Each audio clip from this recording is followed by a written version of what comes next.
What is up, and welcome back to Brett's Bets, presented by Beyond the Arc with Brandon Silvers, where we pick winners in a handful of college football matchups each week to prove our expertise. I am your host, Brandon Silvers. Quick reminder that we use gambling spreads in terminology, but we do not condone gambling, particularly if it's not legal where you are, because we're not built for prison. This is for entertainment only.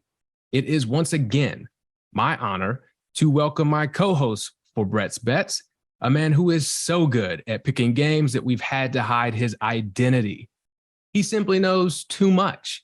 And as a result, I can't tell you his name, but he does have several aliases. So please welcome the Spartanburg Spread Beater, aka the Irmo Earner, aka the Columbia Coverer, aka the Florence Forecaster, aka the Atlanta Assassin with the sniper sight trained right on your bookie's chest.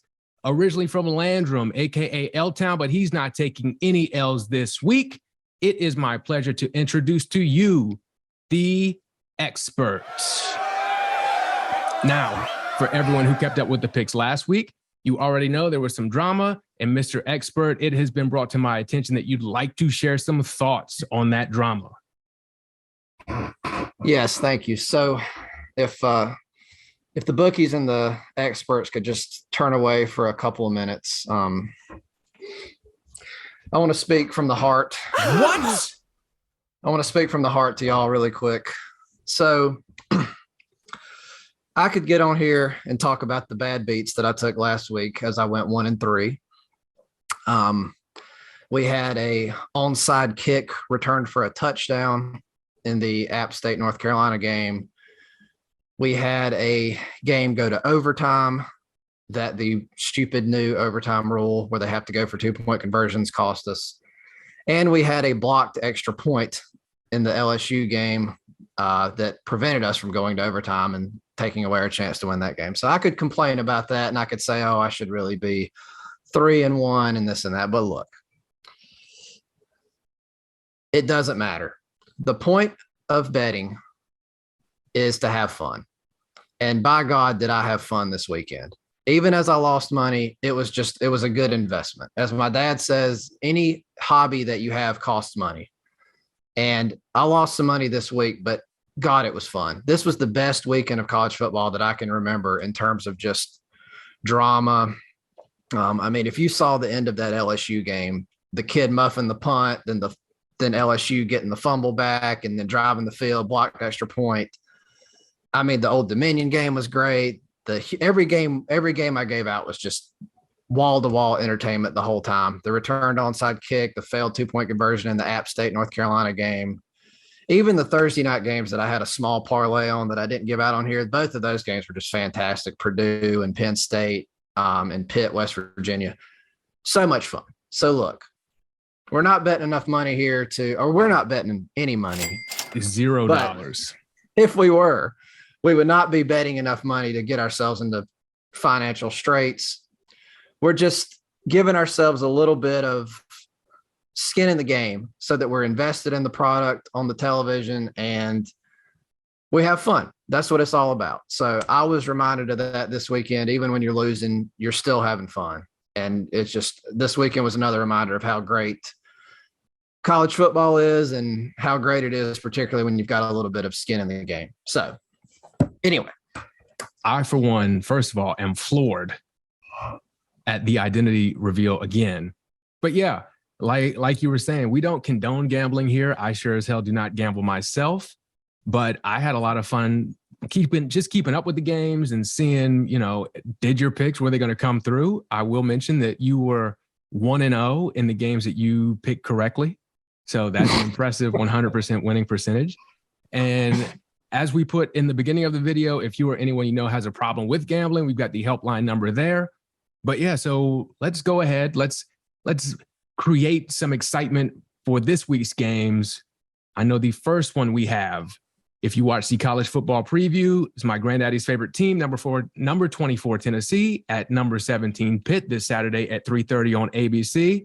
What do you got? All right. So Tennessee at Pitt.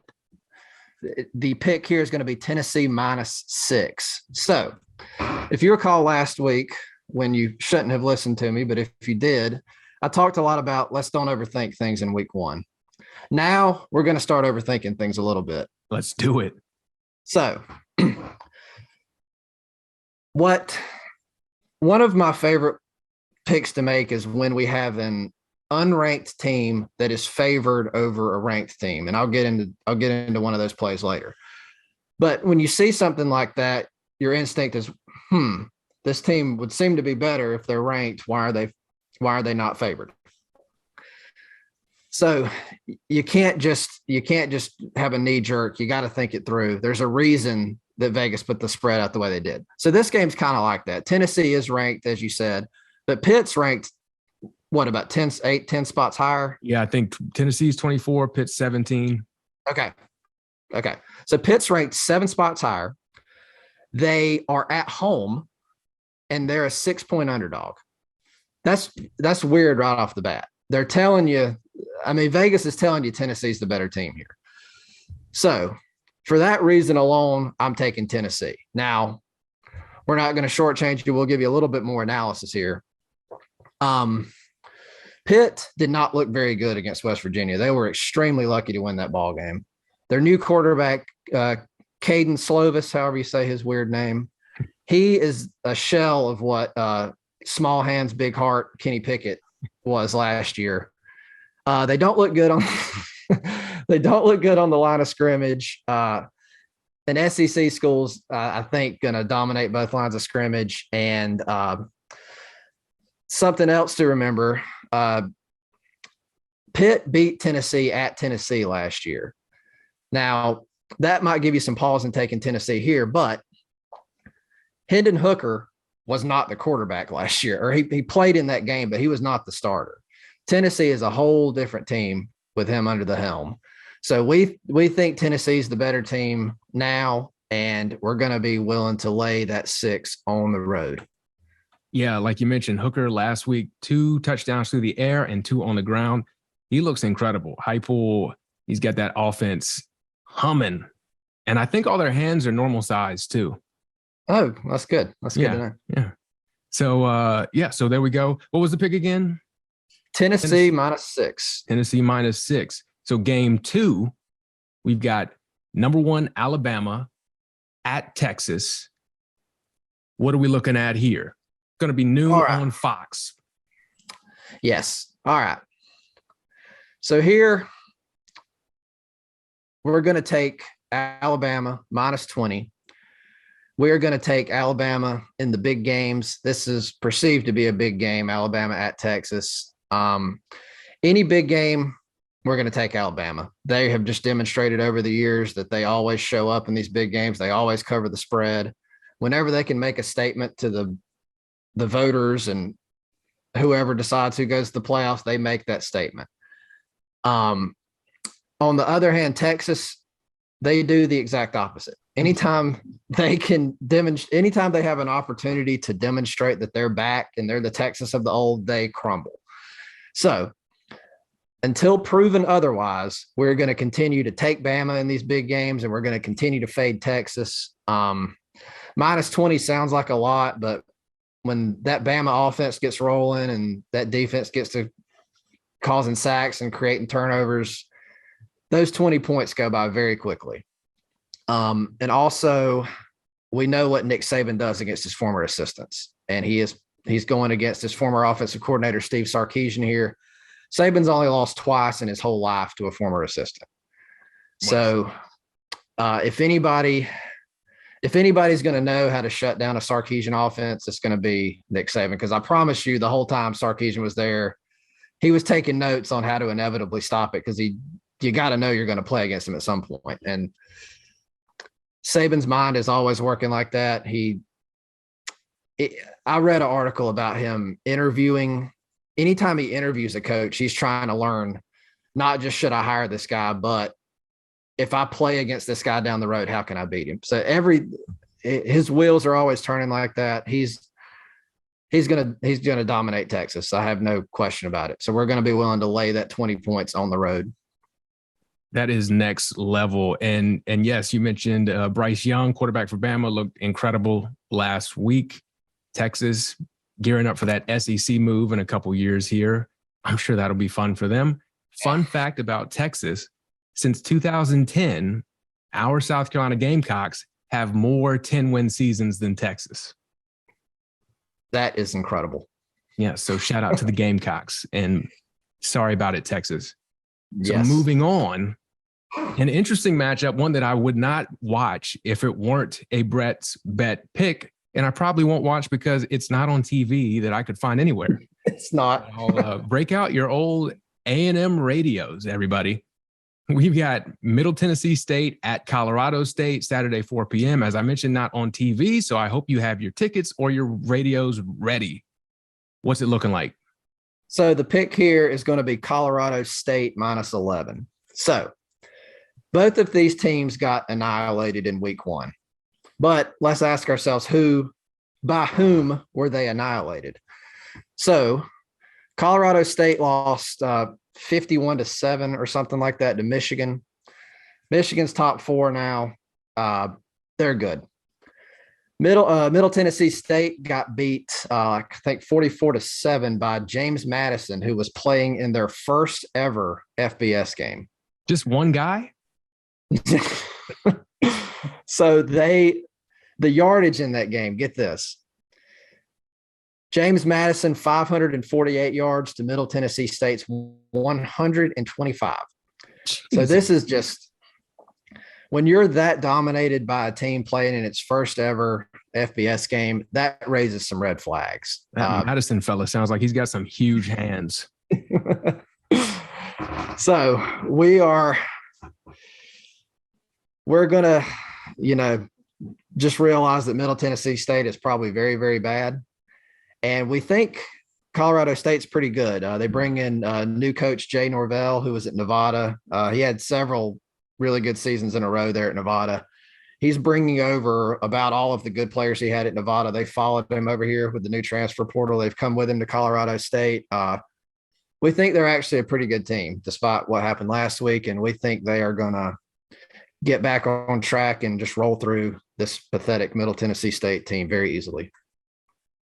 Fantastic. Like I mentioned, it's not on TV. And after hearing those stats, I'm kind of happy about that. Next up, we've got UAB at Liberty, Saturday, 6 p.m. This one is going to be on ESPN Plus. What are we looking at, expert? All right. So we're going to go UAB -6.5. So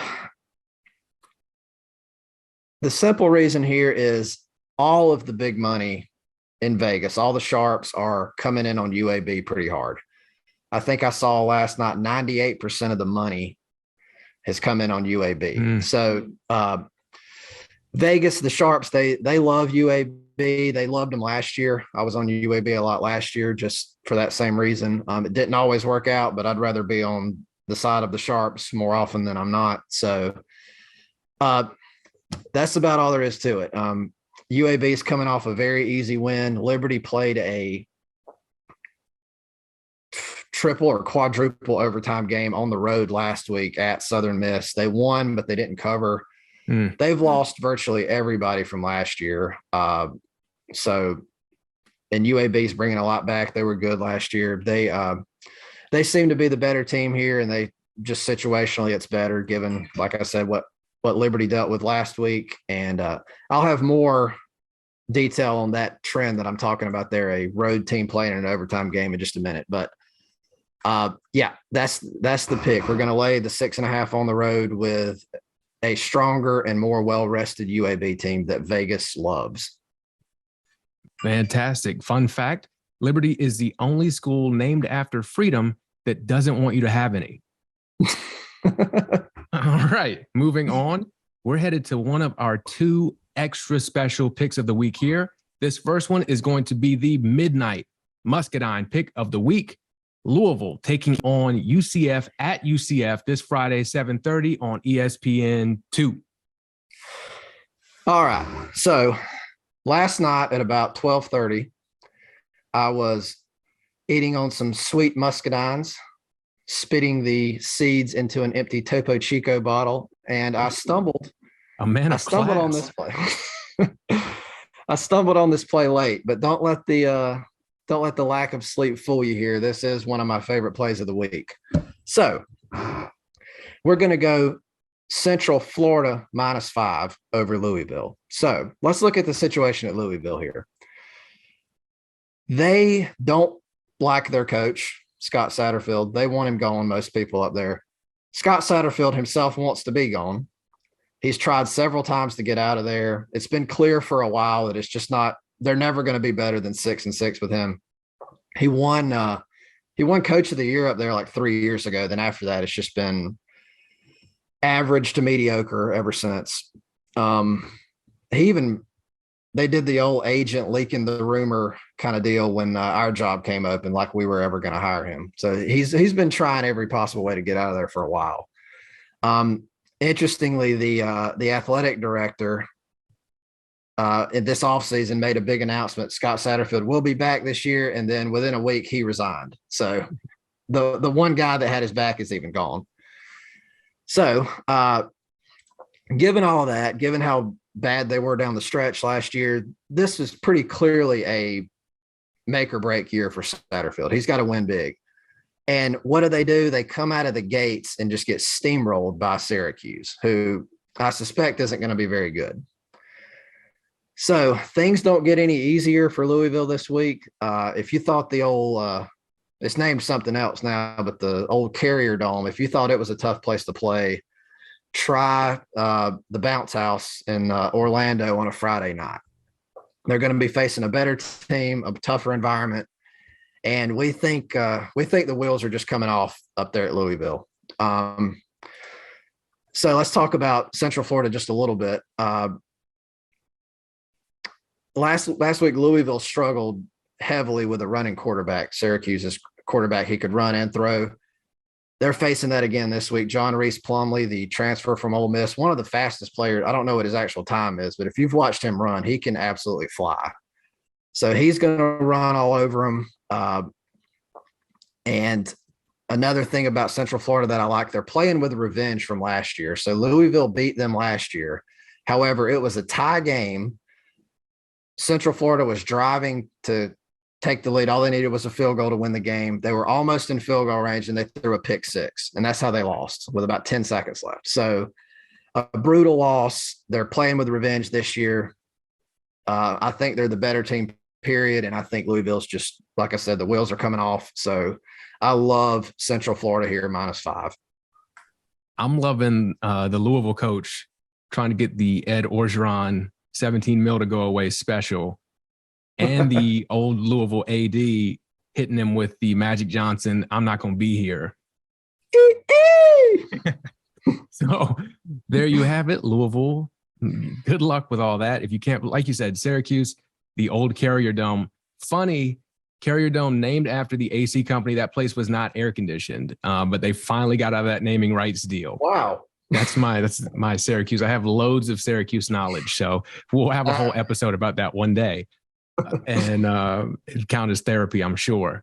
But there you have it for the Midnight Muscadine pick of the week. Next up, our final special pick of the week is the Meet Me at Mad River on Market Street Madman pick of the week. That was very hard to say. That was a lot of M's.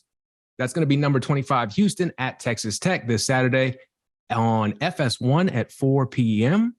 What do you got? All right. My favorite play of the week. I love Texas Tech -3.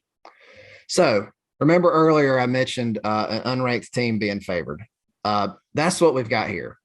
Texas Tech is unranked. Houston's ranked 24th, I think. And Texas Tech is still favored. So for that reason alone, that's enough for me to bet it. I saw Houston play last week because I picked them. They've got the win, but they didn't look nearly as good as I thought they would. That defense, which was really good last year, they just could not stop the pass. And Texas San Antonio, I expected them to come out running the ball because that's how they played last year. They come out just slinging it, and Houston could not stop it. So if they can't stop Texas San Antonio's passing game, I know they're not going to stop Texas Tech. And now here's my favorite trend of the week here. I stumbled on this about midnight Muscadine time as well.